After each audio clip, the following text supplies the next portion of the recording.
In 1911, there was a minor car accident in front of the Grand Van Nuys Hotel in downtown Los Angeles. As a result, a marble tombstone, inscribed with the name Teddy, fell from the back of a jolted truck. Horrors, shrieked a telephone operator who happened to be near, the Los Angeles Times reported. 2 or 3 men stood and wondered while the poor porter rustled and tussled to get the obstreperous marble back into its packing case. He was too slow, however, to keep several others passing from seeing the thing. The question at once arose whose dead this would be, a question asked frequently at the Van Nuys Hotel, known today as Hotel Barclay, where mysterious deaths were a way of life. Teddy was the name of a dog. The white fox terrier had lived at the hotel with his owner, the wealthy W.A. Phipps, who had occupied rooms at the hotel for more than 4 years.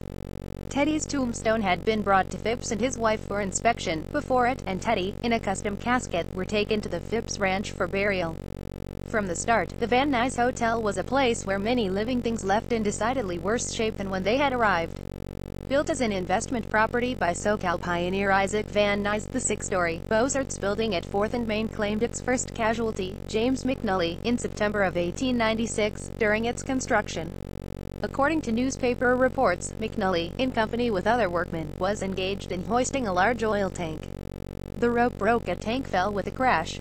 McNully's right kneecap was broken, he was badly cut over the right eye, and was bruised about the body. He made a full recovery, and the building was soon completed. The Van Nuys Hotel opened its doors to the public on January 19, 1897. Designed by the firm of Morgan Walls, it boasted a luxe interior and modern conveniences that were still rare in the budding frontier metropolis. The ground floor included visiting parlors, a bar, offices, a grill, and an expansive dining room.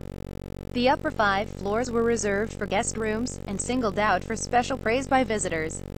A writer for the LA Times reported on the new hotel, the furnishings of the bedrooms are of rich character, the carpets are of late and elaborate patterns, and the furniture of oak, birch, bird's eye, maple, and mahogany. There are 60 private and 10 public baths in the hotel. The stationary washstands in each room are conveniently arranged with mirror and electric light over each. A neat device for the electrical heating of curling irons in each room is a new feature of special interest to the ladies. The hotel had only been open 2 months when tragedy struck, leading to the horrific death of a waiter named Charles Gamble. According to the LA Times, Gamble was one of 2 waiters whose duty it is to deliver meals to the various rooms. He was sent to the 3rd floor to get a tray of dishes, and returned by the elevator. When the cage neared the 1st floor, the elevator boy, Robert White, turned the wheel of the lever the wrong way, and instead of stopping, the cage started up to the top again. As they neared the 3rd floor, the elevator boy reached for the door, opened it, and stepped out, leaving the elevator moving and Gamble inside. Apparently, Gamble became frightened, for he tried to get out also. As he stepped forward, stooping, the top of the doorway caught him and threw him forward, the floor of the elevator rising and pinning his legs above the thighs. They snapped like pipe stems, and the machine, still going up, held him by 1 foot only. Finally, that was smashed and Gamble shot, head foremost, down the shaft, striking on the basement floor, 3 stories down. Gamble's skull was fractured, and he died at the receiving hospital 1 hour later.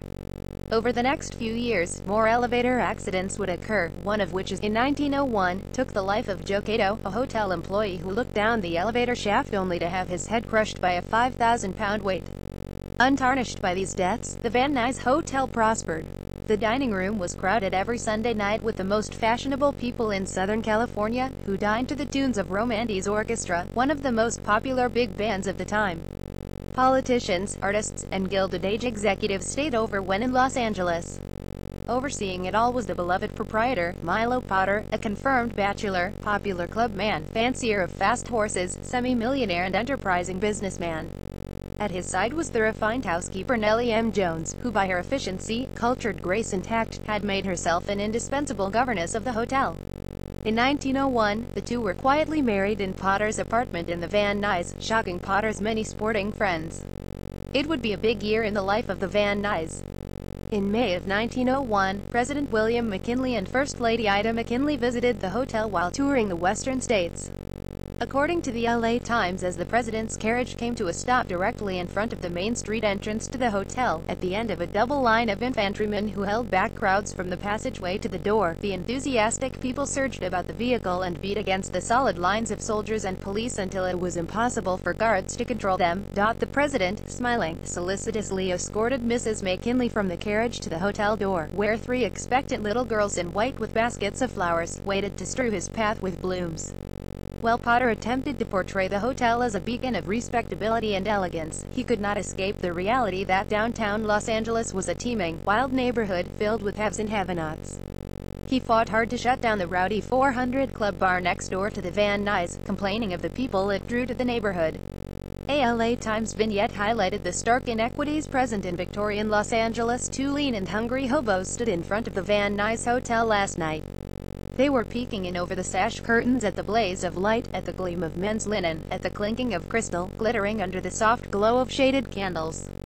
Said the little hobo to the big hobo in aesthetic tones. "Say, get onto the decorations, will you?" "Decorations?" snorted the big hobo. "Decorations? Hell, look what they got to eat." It was the christening party of a new insurance company which has just been organized by prominent men of this city. The dining hall was exquisitely decorated with ropes of smilax studded with red flowers. The light was shed softly through shades of crimson upon tables all aglimmer and strewn with scattered rose petals. With the men all in evening dress, it was a pretty scene.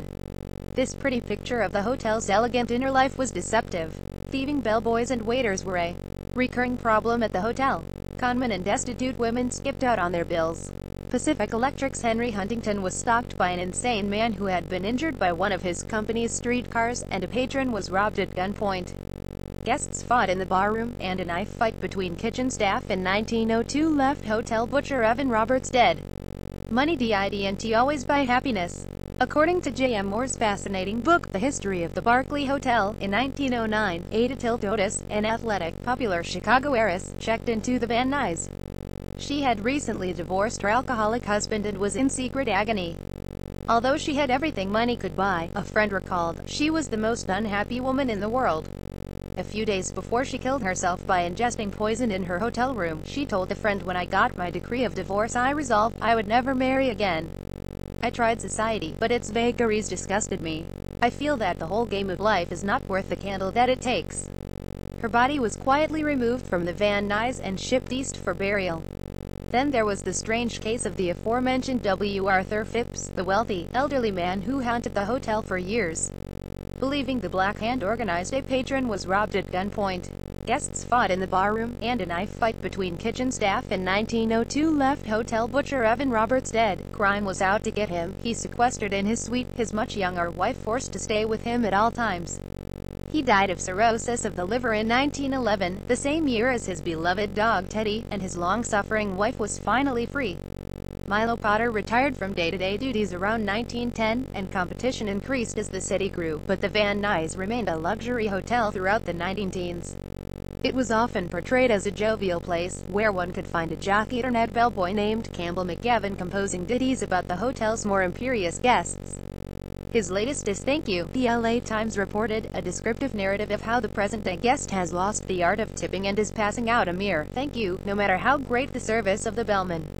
As the 1920s dawned and the city boomed, the Van Nuys, like many downtown hotels, began to play host to more and more lost, wayward souls.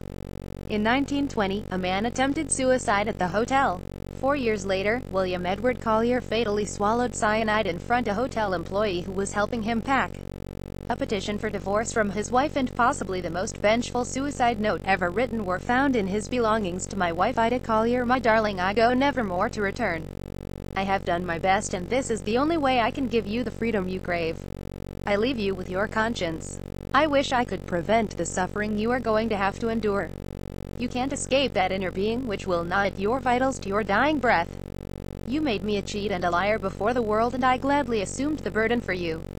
You murdered my soul. Now you kill my body, so as you go through life, think of the soul roasting in hell because of you. Each night watch my face float before you, and each day hear the moans of the tormented soul you blasted and sent to hell for eternity. In 1929, the lease on the Van Nuys was taken up by Consolidated Hotels, Inc. The famed dining room was closed, and the name was changed to the Barclay Hotel. The name change signaled a new transient era at the hotel, a dingier, darker era of noir occurrences with deadly consequences. In 1937, Elizabeth Reese, a wealthy, 71-year-old woman from Akron, Ohio, took a solo trip around the Panama Canal. She then checked into the Barclay, now a run-of-the-mill, faded hotel, on December 29.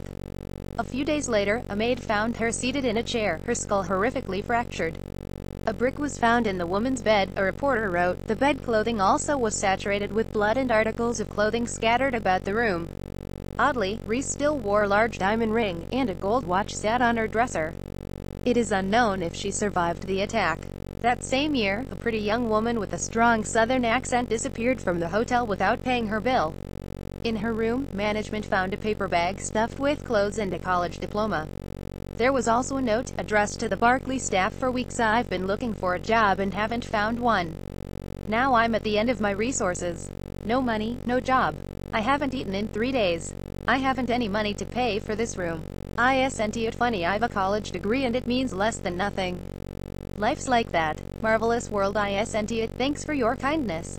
Doris Fowler. Fowler was found days later sitting on a bench in front of a gas station, with no recollection of who she was. She was taken to the Minnie Barton home for girls to recuperate. There would be no one to save the Barclay Hotel's next victim, Virgie Lee Griffin. A married waitress with a crippling drinking problem, she met a former sailor named Otto Stephen Wilson in a downtown bar in 1944.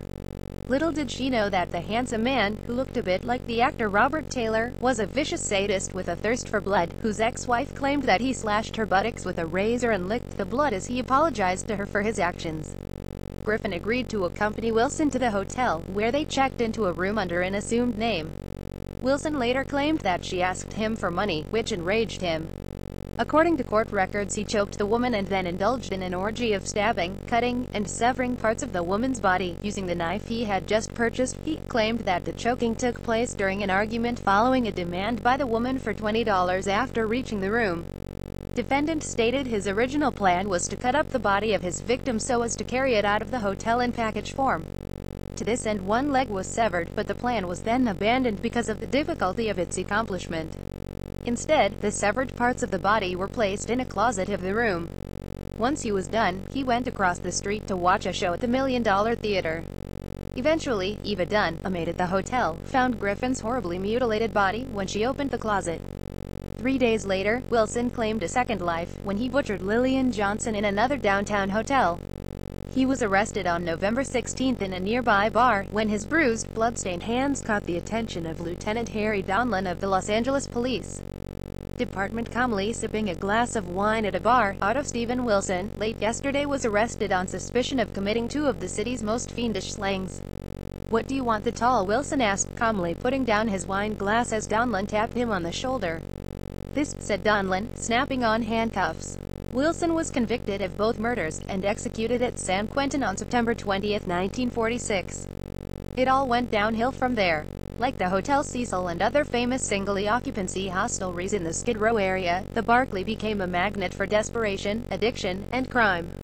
There were 3 fires at the dilapidated hotel in the early 70s, one of which killed 3 residents.